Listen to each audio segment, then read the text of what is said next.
Bismillahirrahmanirrahim. Welcome to the Object Oriented Programming in lecture number 39.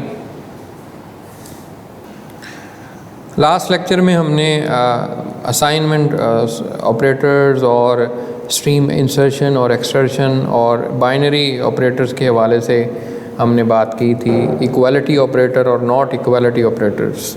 तो ये चार तरह के ऑपरेटर्स हमने लास्ट लेक्चर में ओवरलोड किए थे और सब के जो सिंटैक्स भी हमने देखे, एक एक एग्जांपल भी हमने कवर की। आप उन बुक में जाके इनसे रिलेटेड और एग्जांपल्स दी हुई हैं उनको देखें ताकि इसका जो सिंटैक्स है वो आप अंडरस्टैंड कर सकें और किसी भी एग्जांपल के लिए आप इन ऑपरेटर्स को ओवरलोड कर सकें। आज हम कुछ और बाइनरी ऑपरेटर्स देखेंगे इस लेक्चर में और कुछ अगले लेक्चर में ये सारे ऑपरेटर्स हम कंप्लीट कर लेंगे। आपने इन सब का सिंटैक्स याद रखना है और इनके कोरस्पॉन्डिंग एग्जांपल आपके जहन में होनी चाहिए, क्योंकि इससे रिलेटेड आपके पेपर में एक या दो क्वेश्चन आएंगे, इसलिए ये डिटेल के अंदर हम टॉपिक कवर कर रहे हैं। यहाँ पे अब हम अगले ऑपरेटर की मोटिवेशन से पहले, यानी अगले ऑपरेटर को हम ओवरलोड करने से पहले मैं आपको यहाँ पे सबसे पहले एक प्रॉब्लम जो है वो दिखाता हूँ। यहाँ पे आप देखें हम स्ट्रिंग की क्लास बना रहे हैं और उसके जो प्राइवेट मेंबर्स हैं उसके अंदर हमें बफर पीटीआर जो कि पॉइंटर वेरिएबल है और एक उसके साइज़ का वेरिएबल है इंटीजर। पब्लिक मेथड्स के अंदर सबसे पहले डिफ़ॉल्ट कंस्ट्रक्टर है, उसके बाद पैरामीटराइज कंस्ट्रक्टर है, उसके बाद एक सेट स्ट्रिंग का मेथड है और तीसरा जो है वो गेट स्ट्रिंग का मेथड है। अब ये वो मेथड्स हैं या जो हम कंस्ट्रक्टर और ये पैरामीटराइज कंस्ट्रक्टर बना रहे हैं, ये वो मेथड्स हैं जो हम फ्रीक्वेंटली इस कोर्स में इस्तेमाल करते आए हैं, कोई नया नहीं है आपके लिए। उसके बाद हम मेन फंक्शन में जाते हैं और मैं यहाँ पे स्ट्रिंग str1 जो है एक स्ट्रिंग बनाता हूँ, उसके बाद एक str2 बनाता हूँ। अब मैं यहाँ पे सेट स्ट्रिंग का फंक्शन कॉल करता हूँ, set2 के ऊपर सेट स्ट्रिंग यानी पिंग, मैंने उसको एक स्ट्रिंग दी, उसके बाद मैंने रिटर्न 0 किया और मेरा मेन फंक्शन ये मुकम्मल हो गया। What if we want to change the string ping to pong, यानी अगर मैं इसको पिंग स्ट्रिंग को पोंग में अगर चेंज करना चाहता हूँ तो एक करैक्टर का चेंज होगा। ज़ाहिर है इस आई की जगह मैं ओ जो है वो सेट करना चाह रहा हूँ, तो अब ये कैसे इम्प्लीमेंट होगा। अब यहाँ पे देखें कि मैंने जब सेट स्ट्रिंग फंक्शन कॉल किया था तो str2 सेट स्ट्रिंग यहाँ पे पोंग, यानी एक तरीका तो मेरे पास ये है कि मैं दोबारा str2 के ऊपर सेट स्ट्रिंग का मेथड कॉल कर दूँ, तब ये स्ट्रिंग चेंज हो जाएगी। दूसरा ये है कि this will be delete the current buffer and allocate the new one, यानी पुराने जो हमने पॉइंटर को जो वैल्यू असाइन की है उसको मैं डिलीट कर दूं और उसकी जगह पे नया पॉइंटर बनाऊं।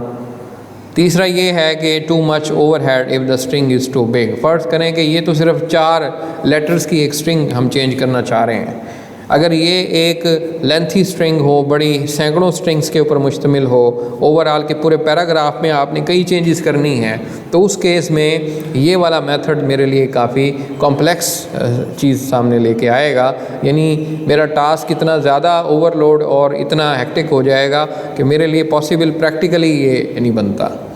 तो इसके लिए मुझे कोई ऐसा एलिगेंट सोल्यूशन चाहिए जो मतलब स्ट्रिंग जितनी भी बड़ी हो मैं इजीली उसको मैनेज कर पाऊँ। तो ये मैं प्रॉब्लम आपके सामने शुरू में ही रख दी है ताकि वो जो नया ऑपरेटर हम ओवरलोड करने लगे हैं उसको आप देख सकें कि भाई उसकी वजह क्या है, हम उसको क्यों ओवरलोड करने लगे हैं। यहाँ पे अब हम यानी we can add the function which change character at the 9th location, यानी अब मैं एक और यहाँ पे आपको चीज़ हाईलाइट करना चाह रहा हूँ कि भाई हम स्ट्रिंग में जो 9th वाला करैक्टर है उसको मैं चेंज करना चाह रहा हूँ। अब आप देखें कि मैं सेट करैक्टर को मॉडिफाई कर देता हूँ। अब मैं ये कहता हूँ कि भाई पहले इसका एक मेंबर था एज ए पैरामीटर, अब इसका दूसरा पैरामीटर भी हमने दे दिया, भाई पोजीशन भी बताओ, यानी एक तो करैक्टर हम पूछ रहे हैं, दूसरा ये भी मैं पूछ रहा हूँ उससे कि भाई किस पोजीशन पे जाके चेंज करना है। उसके बाद अब आप देखें कि इसकी जो मतलब इम्प्लीमेंटेशन है, मैं कह रहा हूँ कि buffer PTR is not equal to null. अगर तो बफर PTR नल के बराबर नहीं है तो फिर मैं जो पोजीशन है वो 0 से बड़ी होनी चाहिए और साइज़ से कम या उसके बराबर होनी चाहिए। ऐसी पोजीशन तो यूज़र डाल दे जो कि हमारी स्ट्रिंग के साइज़ से बड़ी हो या स्ट्रिंग के साइज़ से कम हो, वो तो फिर इलीगल लोकेशन है ना, वो तो है ही नहीं हमारी उस स्ट्रिंग के अंदर। तो इसलिए हम इसको टेस्ट कर रहे हैं पहले कि जो पोजीशन यूज़र ने दी है उसको मैं पहले टेस्ट कर लूँ कि वो मेरी उस स्ट्रिंग की साइज़ के मुताबिक है या नहीं है। तो वही मैं टेस्ट कर रहा हूँ यहाँ पे। अगर तो ये कंडीशन ट्रू हो जाती है, यानी यूज़र ने पोजीशन सही दी है, तो फिर मैं उसकी करैक्टर को उसकी पोजीशन पे सेट करवा देता हूँ बफर PTR की। जो करंट पोजीशन मुझे यूज़र ने अगर 9th पे कही है तो 9th पे जो नया करैक्टर आया है वो सेट हो जाएगा। अदरवाइज़ यहाँ पे आप एरर दे सकते हैं इसके एल्स पार्ट में कि भाई ये पोजीशन जो है वो सही नहीं है, इसको आप काइंडली सही पे दें। अब यहाँ पे आप देखें मैं क्या कर रहा हूँ कि सबसे पहले ये स्ट्रिंग पिंग है। अब मैं क्या कर रहा हूँ, सेट स्ट्रिंग को करैक्टर को दोबारा कॉल कर रहा हूँ, यानी एक और मेथड जो भी हमने बनाया था सेट करैक्टर। अब यहाँ पे मैं कह रहा हूँ कि करैक्टर O रिप्लेस करो, पोजीशन कौन सी है 2 पे, तो अब I की जगह ये जो है वो O सेट हो जाएगा। तो ये एक पॉसिबल सलूशन मुझे यहाँ पे नज़र आया है। तो अब ये तो हो गया वो काम जो हम ऑपरेटर ओवरलोडिंग से पहले कर सकते हैं या उसके बगैर कर सकते हैं। ऑफ कोर्स इसमें प्रॉब्लम तब आएगी जब स्ट्रिंग बहुत ज़्यादा बड़ी हो और कई स्ट्रिंग्स को हमने इस तरह चेंज करना हो, तब ये वाला जो सलूशन जो हमने दिया है ये कोई एलिगेंट सलूशन नहीं कहलाता। तो अब हम इसके लिए कोई रोबस्ट और एलिगेंट सलूशन देना चाह रहे हैं, तो उसके लिए हमें ये सबस्क्रिप्ट ऑपरेटर ओवरलोड करना पड़ेगा। अब ये सबस्क्रिप्ट ऑपरेटर आप कहाँ इस्तेमाल करते आए हैं, अरेज़ के साथ इस्तेमाल करते आए हैं। अगर आपको याद हो कि सबस्क्रिप्ट ऑपरेटर अगर आप अरे बनाते हैं तो उस अरे के अंदर इस ऑपरेटर के ज़रिए आप किसी भी लोकेशन पे जाके कोई भी करैक्टर चेंज कर सकते हैं। अब ये हमारी प्रिमिटिव टाइप्स के अंदर ऐसा होता है, ये ऑपरेटर उनके लिए ओवरलोड पहले हो चुका है। अगर उनके लिए हो चुका है तो अब हम ये चाहते हैं कि हम अपनी जो यूज़र डिफाइंड टाइप्स बनाएं तो उसके लिए भी ये चीज़ फ्रीली हम इस्तेमाल कर पाएँ, ये जो आपकी ऑपरेटर सबस्क्रिप्ट ऑपरेटर वाली बात है। तो अब हमारा जो आज का मतलब पहला ऑपरेटर है वो है ये सबस्क्रिप्ट ऑपरेटर, जिसको हम ओवरलोड करेंगे। तो मेन फंक्शन में आप देखें पहले कि क्या होगा कि अभी हमने ये सेट स्ट्रिंग पिंग की है, उसके बाद मैं डायरेक्टली ये कह लूँ जाके str2 ऑफ 0 कर दो यहाँ पे, लेकिन अभी ये एरर होगा, अभी मैं ये नहीं कर सकता। तो इस चीज़ को मैं अब ओवरलोड करूँगा तब ऐसा मुमकिन होगा। तो ये चीज़ मैं अब आप देखें कि इस क्लास के ऊपर जो है वो इस्तेमाल नहीं कर सकता। तो अब ये मैं करना चाहता हूँ तो इसके लिए मुझे इस ऑपरेटर को ओवरलोड करना पड़ेगा। तो मैंने यहाँ पे देखें इसको ओवरलोड कर लिया। इसका जो इसकी रिटर्न टाइप है करैक्टर है, रेफरेंस। उसके बाद इसका नाम यानी ऑपरेटर का कीवर्ड, उसके बाद ऑपरेटर का सिंबल, ये सबस्क्रिप्ट ऑपरेटर आ गया। ब्रैकेट में हम इसको इंट पास किया हुआ है, बेसिकली ये पोजीशन है उसकी, और इसको हमने ये पास की हुई है। यहाँ पे अब आप देखें कि मैं स्ट्रिंग ऑपरेटर पोजीशन दे रहा हूँ इसको, और फिर वही यहाँ पे असल्ट का एक फ़ंक्शन यूज़ कर रहा हूँ। असल्ट का फ़ंक्शन हम पहली दफ़ा यूज़ कर रहे हैं। इसका मतलब वही होता है कि भाई अगर ये पोजीशन इसके मुताबिक होगी तो ये ट्रू रिटर्न करेगा, अदरवाइज़ ये फॉल्स रिटर्न करेगा। आप नॉर्मली इफ़ भी लगा सकते हैं, कोई ज़रूरी नहीं है आप असल्ट लगाएं यहाँ पे। उसके बाद मतलब अगर पोजीशन यूज़र ने इसके मुताबिक दी है हमारे स्ट्रिंग साइज़ के मुताबिक, तो हम क्या करेंगे, स्ट्रिंग PTR को पोजीशन -1 पे सेट कर देंगे। अब देखें कि स्ट्रिंग फ़र्ज़ करें पाकिस्तान है, पाकिस्तान में आपने यूज़र ने पहले T की जगह आपने Z प्लेस करना है फ़र्ज़ करें, तो यूज़र तो काउंट करेगा ना PAKIST, यानी कितने मार्क्स, यानी 4-5वें नंबर पे। लेकिन अगर आपको पता हो कि हमारी ये जो अरेज होती हैं ये ज़ीरो बेस्ड होती हैं, यानी 1 यानी 0 से शुरू होती हैं। अब जो यूज़र है वो तो ये समझ रहा है ना कि ये 1 से शुरू हो रही है, तो हमने उसको -1 से करना होता है। फ़र्ज़ करें यूज़र ने 5 पोजीशन दी है तो हमारे मुताबिक वो 4 बनती है, यानी टेक्निकली। अगर यूज़र ने 9 पोजीशन दी है तो हमारी टेक्निकल अरेज के लिहाज से वो बनती है 8। तो इसलिए हमने ये POS -1 पास किया है कि ये ज़ीरो बेस्ड हैं, तो इसलिए हम इसका लॉजिक जो है वो आपको समझ आ गया होगा। अब मैं यहाँ पे देखें कि इजीली यहाँ पे str2 को O पे सेट कर दूँ, मैं कर सकता हूँ। यहाँ पे 6 कर दूँगा तो 6 पे हो जाएगा। जहाँ भी मतलब आप चाहते हैं स्ट्रिंग में चेंज कर सकते हैं। ये काफ़ी आसानी से अब आप देखें कि मैंने ये इम्प्लीमेंट कर लिया है। तो इसकी जो आउटपुट है वो अब आपके सामने चेंज होगी। उसके बाद नेक्स्ट जो चीज़ है वो मेंबर फंक्शन। ये मेंबर फंक्शन है, इसको कैसे हम अब ओवरलोड कर सकते हैं, यानी ये जो फंक्शन ऑपरेटर है ये ऑपरेटर कैसे ओवरलोड होता है, इसको अब हम देखते हैं। Must be the member function, यानी अब ये ओवरलोड यानी मेंबर फंक्शन होना चाहिए। उसके बाद any number of parameter can be the specified. उसके बाद any return type can be the specified, यानी इसमें यानी मेंबर फंक्शन हो हमारी क्लास का। दूसरी चीज़ हम ये कह रहे हैं कि उसमें कितने ही चाहें आप पैरामीटर पास कर सकते हैं और उसकी रिटर्न टाइप स्पेसिफाई कर सकते हैं जो कि कोई भी हो। An operator function operator can be perform any generic operation, तो यहाँ पे किसी किस्म का कोई भी जेनेरिक ऑपरेशन ये परफॉर्म कर पाए। तो ओवरलोडिंग करने के मकासद जो हैं वो आपके सामने ये 4-5 हैं, इनको आप यहाँ पे देखेंगे। तो अब हम फंक्शन ऑपरेटर को ओवरलोड करेंगे अपनी क्लास के लिए। तो अब आप देखें कि मैं अब इस फंक्शन ऑपरेटर को ओवरलोड करने लगा हूँ, यानी सिर्फ सिंटैक्स वही है जो हमने अभी इंडेक्स ऑपरेटर के केस में देखा है, सबस्क्रिप्ट ऑपरेटर के केस में वही यूज़ कर रहा हूँ मैं यहाँ पे, लेकिन अब यहाँ पे सिंबल जो है वो बदल गया है बेसिकली। यहाँ पे अब आप देखें कि अब मैं ये वही प्रॉब्लम है, यानी इसमें भी मैं वही पोजीशन सेट करवा रहा हूँ। तो यहाँ पे वही असर्ट का फंक्शन मैंने दोबारा कॉल किया है और जो भी मेरी पोजीशन है वो उसके मुताबिक सेट हो जाएगी। पोजीशन -1 का लॉजिक मैंने अभी दिया है थोड़ी देर पहले कि भाई ये क्यों दिया हुआ मैंने। उसके बाद अब आप देखें कि यहाँ पे मैं जैसे सबस्क्रिप्ट ऑपरेटर के साथ मैं ऐसे कर सकता हूँ, वैसे यहाँ पे भी कर सकता हूँ। तो ये देखें मैंने 2 सेट किया, लेकिन एक चीज़ यहाँ पे आएगी कि यहाँ मैं सिंगल कोट में दूंगा और बाकी इसमें सच वही है। तो ये काम आप फंक्शन ऑपरेटर से भी कर सकते हैं। आउटपुट जो है वो अब आपके सामने यही होगी कि आई की जगह ये ओ आ जाएगा। उसके बाद स्ट्रिंग के लिहाज से फंक्शन ऑपरेटर, एक और एग्जांपल देख लेते हैं फंक्शन ऑपरेटर की। यहाँ पे अब हम स्ट्रिंग टाइप रख रहे हैं और ऑपरेटर वही है फंक्शन। ब्रैकेट के अंदर जो है वो मैंने 2 इंटीजर नंबर पास किए हैं। यहाँ पे अब आप देखें कि मैं इसकी इम्प्लीमेंटेशन में ब्रैकेट के अंदर पहला जो इंट था वो इंडेक्स के लिए ले रहा हूँ, दूसरा उसकी सब लेंथ। असर्ट का फंक्शन अगेन यूज़ कर रहा हूँ जो कि इस कंडीशन को सेटिस्फाई करेगा कि इंडेक्स जो है वो 0 से बड़ा होना चाहिए एंड इंडेक्स प्लस सब लेंथ इज़ -1, यानी टोटल इंडेक्स और उसकी जो लेंथ है -1 करके साइज़ से कम होनी चाहिए या उसके बराबर होनी चाहिए। यानी हम जिस इंडेक्स पे चेंज करना चाह रहे हैं उस इंडेक्स को हम ऐड करेंगे आपकी स्ट्रिंग की सब लेंथ के अंदर, उसमें से एक माइनस कर देंगे तो फिर हम चेक करेंगे कि वो साइज़ से कम है या बराबर है। अगर तो वो यहाँ पे कंडीशन हमारी ट्रू होती है, ये भी ट्रू होती है, तो उस केस में हम नीचे आएंगे और यहाँ पे हम एक डायनेमिक मेमोरी एलोकेट करवा रहे हैं पॉइंटर यानी न्यू करैक्टर के हिसाब से।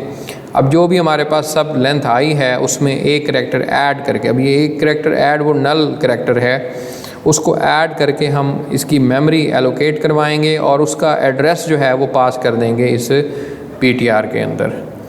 नीचे हम एक लूप लगा रहे हैं जो कि 0 से लेके सब लेंथ तक चल रहा है और यहाँ पे इस लूप के अंदर हो ये रहा है। यहाँ पे अब फर्स्ट इंडेक्स के ऊपर हम ये कह रहे हैं कि जो भी हमारे पास एड्रेस आया है बफर PTR में, जो आई की वैल्यू है उसमें इंडेक्स में से एक माइनस करके उसमें ऐड करके हमारे जो PTR है उसकी फ़र्स्ट इंडेक्स के ऊपर कॉपी कर दो। और फाइनली जब ये लूप सारा चल जाएगा, कंडीशन फॉल्स हो जाएगी, तो फिर हम आखिरी वाला जो इंडेक्स बच जाएगा उसके ऊपर नल करैक्टर डाल देंगे और इसी मकसद के लिए हमने वहाँ पे -1 सेट किया था। आखिर में अब ये str PTR जो हमें मिला है इसको हम मतलब PTR के मुताबिक सेट कर देंगे और आखिर में जो हमने डायनेमिक मेमोरी एलोकेट करवाई थी उसको हम यहाँ पे डिलीट करवा देंगे डिलीट ऑपरेटर से और str को रिटर्न करवा देंगे। यहाँ पे अब मेन फंक्शन में हम आए तो हमने एक स्ट्रिंग बनाई हेलो वर्ल्ड और इसको हमने ये एलोकेट की अब यहाँ पे अब आप देखें कि मैं ये ओ यूज़ कर रहा हूँ ये फंक्शन ऑपरेटर एस के ऊपर, तो एस को मैंने 1 कहा और इसको 5 कहा कि ये दो चीज़ें हैं। अब फाइनली यहाँ पे क्या होगा कि हेलो जो है वो प्रिंट होगा, वर्ड जो है वो यहाँ पे प्रिंट नहीं होगा, क्योंकि मैंने यहाँ पे कहा था कि पोजीशन 1 से शुरू करो और 5 तक जाओ, तो 5 तक तो यहाँ बनता है, ये देखें ओ तक, तो यहाँ तक जो करैक्टर आएंगे वो प्रिंट हो जाएगा। यानी मैं ये चाहना शुरू में बताया था कि हम ये चाह रहे हैं इस एग्जाम्पल से कि हमारे पास एक स्ट्रिंग है, हम उसका कुछ हिस्सा प्रिंट करवाना चाहते हैं। वो सब लेंथ वाला वेरिएबल हमने इसलिए बनाया था कि भाई जो हम ये चाहते हैं, अब मैं इसकी फर्स्ट से 5 तक प्रिंट करना चाहता हूँ, तो ये H से O तक जो है वो प्रिंट होगा। अगर फ़र्ज़ करें मैं यहाँ से आगे 3 से 5 करूँगा तो फिर कहाँ से प्रिंट होगा, ये L O और आगे W तक प्रिंट होगा। तो ये इस तरीके से चलेगा। इसकी आउटपुट आपके सामने है। अगला जो हमारा टास्क है वो ये है, यूनरी ऑपरेटर्स को हमने ओवरलोड करना है। और यूनरी ऑपरेटर्स जो हैं वो काफ़ी सारे हैं, यूज़ भी हम करते आए हैं अपने अप्रीमेटिव टाइप्स के ऊपर, जैसे कि एंड का ऑपरेटर है यानी एड्रेस ऑपरेटर है, मल्टीप्लाई है, ये प्लस है, ये माइनस है। अब ये मतलब आपके राइट साइड पे लगे, लेफ़्ट साइड पे लगे होते हैं। इंक्रीमेंट और डिक्रीमेंट ऑपरेटर है, नॉट है और ये टिल्ड साइन है। तो ये सारे हम यूज़ करते आए हैं। इनमें से हम सारे ऑपरेटर्स तो नहीं देखेंगे, जो इम्पॉर्टेंट हैं वही कवर करेंगे। यहाँ पे एग्जांपल है कि मैं जैसे x decrement minus minus x कर सकता हूँ, माइनस x प्लस प्लस कर सकता हूँ, या not equal to star PTR plus plus कर सकता हूँ। ये उनका यूज़ है यूनरी ऑपरेटर्स का। तो मैं चाहता हूँ कि ये काम मैं अपनी यूज़र डिफाइंड टाइप्स के ज़रिए भी कर सकूँ। तो unary operators are usually prefix excepted the plus plus and minus minus. तो ये तमाम जितने भी मतलब यूनरी ऑपरेटर्स हैं वो आमतौर पर प्रीफिक्स होते हैं, लेकिन प्लस प्लस और माइनस माइनस की बात मैं नहीं कर रहा, इनके लिए हम अगले लेक्चर में बात करेंगे। तो बाकी जो हमारे ऑपरेटर्स हैं उनको हम प्रीफिक्स कहते हैं। Plus plus and minus minus both x prefix and postfix. ये जो इंक्रीमेंट और डिक्रीमेंट ऑपरेटर है इनके दोनों वर्जन हैं, प्रीफिक्स वाला भी और पोस्टफिक्स वाला भी। अगर आपको याद हो, हम शुरू के लेक्चर में बल्कि पिछले कोर्स में हमने इंक्रीमेंट और डिक्रीमेंट ऑपरेटर डिटेल से पढ़े हुए हैं। उनकी दो फॉर्म्स होती हैं, प्रीफिक्स होती हैं और पोस्टफिक्स होती हैं। उनमें क्या डिफरेंस होता है ये अब आपको पहले से पता है, अगर नहीं पता तो दोबारा उसको देख लें, आप यूज़ भी करते आए हैं हम अपने प्रोग्राम में। तो यहाँ पे अब आप देखें एग्जांपल मैं आपको दे रहा हूँ, H plus plus G minus minus, उसके बाद plus plus plus H minus I minus minus I। ये सारी एग्जांपल्स हैं जो फ्रिक्वेंटली हम अपने प्रोग्राम में इस्तेमाल कर रहे हैं। General syntax for the unary operators, तो मिसाल के तौर पे क्योंकि अब पहले जो हमने अभी तक ऑपरेटर ओवरलोड किए हैं वो सारे बाइनरी ऑपरेटर्स थे, उनका सिंटैक्स और इसमें थोड़ा सा डिफरेंस है। इसमें आप देखें क्योंकि यूनरी ऑपरेटर है, यूनरी ऑपरेटर में आपको पता है कि एक ऑपरेटर होता है, ऑपरेंड सिर्फ एक होता है। तो बाइनरी में तो दो ऑपरेंड्स होते हैं, यानी वो ऑपरेटर दो ऑपरेंड्स पे अप्लाई होता है, यूनरी ऑपरेटर सिर्फ एक ऑपरेंड पे अप्लाई होता है, ये फ़र्क होता है। तो यहाँ पे अब आप देखेंगे टाइप आप बताएंगे, रेफरेंस, उसके बाद ऑपरेटर का कीवर्ड, यहाँ पे ऑपरेटर का सिंबल आ जाएगा और आगे पैरेंथेसिस के अंदर हम बेसिकली कुछ भी नहीं लिखते, लेकिन कुछ केस होंगे जहाँ पे हम लिखेंगे, यहाँ पे सेमीकोलन आ जाएगा। इसी तरह नॉन मेंबर फंक्शन हो, ये तो होगा क्लास का। अगर मेंबर फंक्शन के तौर पे आप दे रहे हैं तब तो ये सिंटैक्स है। अगर आप नॉन फंक्शन के तौर पर दे रहे हैं, नॉन मेंबर फंक्शन के तौर पे, फिर आप उसको फ्रेंड रखेंगे। जैसे अभी हमने असाइन लास्ट लेक्चर में देखा था, इक्वालिटी, नॉट इक्वालिटी और इंसर्शन और एक्सर्शन को हम फ्रेंड भी कर सकते हैं, नॉन फ्रेंड भी कर सकते हैं। तो दोनों का फ़र्क मैंने आपको वहाँ पे बताया था। यहाँ पे अब हम कह रहे हैं कि फ्रेंड टाइप, उसके बाद रेफरेंस ऑपरेटर, यहाँ पे सिंपल आ जाएगा और दरमियान में अब एक पैरामीटर पास करेंगे, टाइप किसी भी टाइप का होगा। यहाँ पे पैरामीटर पास नहीं करते अगर तो क्लास का मेंबर है। तो अगर क्लास का मेंबर नहीं है यानी फ्रेंड फंक्शन है तो फिर हम एक पैरामीटर पास करेंगे, ये ज़रूरी है। सबसे पहले आप देख लें कि हम सिंगल नेगेटिव ऑपरेटर जो होता है हम किसी भी नंबर के साथ लगाते हैं। यानी आप देखें कि अब 5 है तो ये तो आपको पता है कि प्लस है, अगर आप नहीं भी लगाते तो आप ये प्लस का नंबर तस्लीम होता है। लेकिन अगर मैंने इसको नेगेटिव बनाना हो तो मैं क्या करूँगा, इसके साथ माइनस का साइन लगा दूँगा। अब यही काम माइनस के साइन से उसका जो फंक्शन है वो बदल जाता है, यानी उसको हम फिर -1 -5 पढ़ते हैं। तो यही केस हम अपनी जो यूज़र डिफाइंड क्लासेस हैं उनके लिए भी करना चाहते हैं। जैसे फ़र्ज़ करें मैंने कॉम्प्लेक्स नंबर कोई बनाया है, तो मैं ये चाहता हूँ कि मैं उसके साथ अगर माइनस लगाऊँ तो वो माइनस का कॉम्प्लेक्स नंबर बन जाए, वैसे तो वो प्लस का होता है। तो ये चीज़ इम्प्लीमेंट करने के लिए मुझे ऑफ कोर्स माइनस का ये जो ऑपरेटर है इसको ओवरलोड करना पड़ेगा, और वो मैं अब करने लगा हूँ यहाँ पे। तो मैंने कॉम्प्लेक्स की क्लास बनाई और यहाँ पे मैंने ऑपरेटर माइनस दिया, और यहाँ पे अब दोनों केसेस आपको मैंने दिखाए हुए हैं। ये मैं नॉन मेंबर फंक्शन है, नीचे आपको ग्रीन में ये ये मेंबर फंक्शन है क्लास का, ये नॉन मेंबर फंक्शन है।